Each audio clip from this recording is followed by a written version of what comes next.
Πρώτη προπόνηση της ομάδας σήμερα. Ποιος είναι ο φετινός στόχος για τον Οδικείο?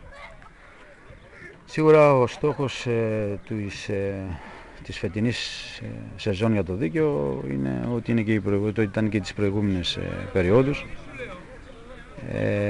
Το να κάνει μια πορεία καλή έτσι ώστε να είναι κοντά στο πρωτάθλημα και στο κύπελλο, που νομίζω ότι αυτή πρέπει να είναι και η στόχη σε μιας ομάδας με τέτοιο ποδοσφαιρικό υλικό που υπάρχει μέσα σε αυτή την ομάδα.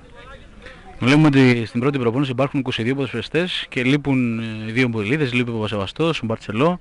Θα υπάρχουν ακόμα και προσθήκες ή κάποιες... και θα φύγουν κάποιοι ποδοσφαιριστές τέλος πάντων από το υπάρχον ρόστερ. Αυτή τη στιγμή το ρόστερ είναι ανοιχτό. Βέβαια βλέπουμε ότι υπάρχουν 22 ποδοσφαιριστές, αλλά κάποια παιδιά από εδώ, κάποιοι ποδοσφαιριστές από εδώ, 2-3 ποδοσφαιριστές είναι, ας το πούμε, υποδοκιμή, για να δούμε αν μπορούν να μπουν στην οικογένεια της ομάδας, αν μπορούν να βοηθήσουν την ομάδα στους στόχους που έχει θέσει.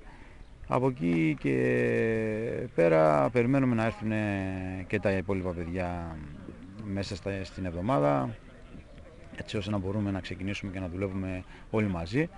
Συν της άλλης το ρόστερ δεν έχει κλείσει, σίγουρα θα αποκτηθούν τουλάχιστον ακόμα 2-3 ποδοσφαιριστές, αλλά δεν βιαζόμαστε, περιμένουμε να δούμε το υπάρχον υλικό,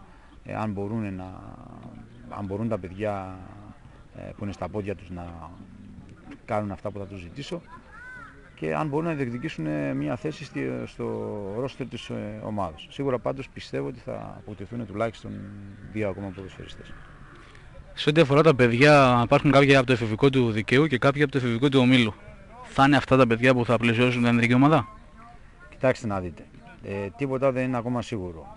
Θέλω να ξέρετε ότι περιμέναμε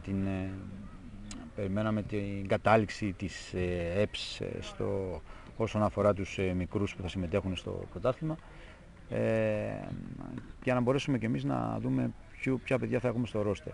Αυτά τα παιδιά που βλέπετε αυτή τη στιγμή εδώ, μετά από εισήγηση δική μου, βρίσκονται εδώ στο να δοκιμάσουν και σας λέω και πάλι ότι να δοκιμάσουν, να δούμε στην προετοιμασία πώς πάνε τα παιδιά, αν μπορούν να ακολουθήσουν τους τουρισμούς που θέλουμε εμείς σαν ομάδα, και από εκεί και πέρα πιστεύω ότι στο τέλος, μετά από 2 εβδομάδες θα κοιτάξουμε αν θα είναι αυτοί οι μικροί που θα παραμείνουν στην ομάδα ή αν αυτοί οι μικροί πλαισιωθούν από κάποιους άλλους ή αποχωρήσουν κάποιοι από αυτούς.